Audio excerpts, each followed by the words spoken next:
বন্ধুরা, তোমার মোবাইলে যদি টাকা রিচার্জ করা থাকে কিংবা টাওয়ারও থাকে, সব ঠিক থাকার পরেও যদি অন্য যে কোনো নাম্বারে কল দাও, কল যদি না যায়, তাহলে বুঝবে তোমার মোবাইল থেকে কেউ মজা করে হোক বা তোমাকে হয়রানি করার জন্য হোক একটি কোড নাম্বার ডায়াল করে দিয়েছে।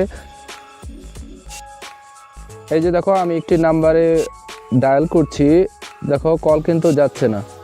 এটা কিন্তু আমাকে সে ব্লকও করে নাই, তারপরেও কল যাচ্ছে না। আরেকটি নাম্বারে কল করে দেখাচ্ছি, এই যে দেখো এই নাম্বারে কল করছে, কল কিন্তু কেটে যাচ্ছে।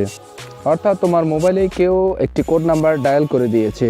সেই কোড নাম্বারটি ছিল *31#। এই কোড নাম্বারটি যে মোবাইল থেকে ডায়াল করা হবে সেই মোবাইল থেকে কখনো কোনো নাম্বারে কল যাবে না।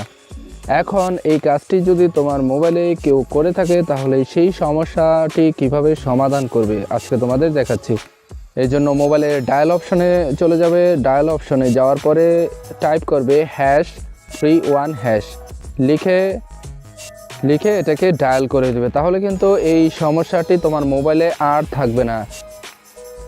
এই যে দেখো, আমি একটি নাম্বারে কল দিচ্ছি। এই নাম্বারে আমি আগেও কল দিয়েছিলাম, তখন কিন্তু কল যায়নি। এখন কিন্তু এই নাম্বারে আমি কল দিচ্ছি, কল কিন্তু হচ্ছে।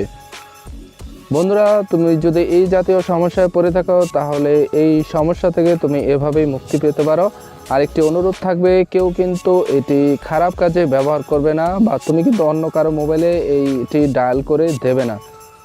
বন্ধুরা, আশা করি বুঝতে পেরেছো। ভিডিওটি যদি ভালো লাগে তাহলে সাবস্ক্রাইব করার অনুরোধ রইল।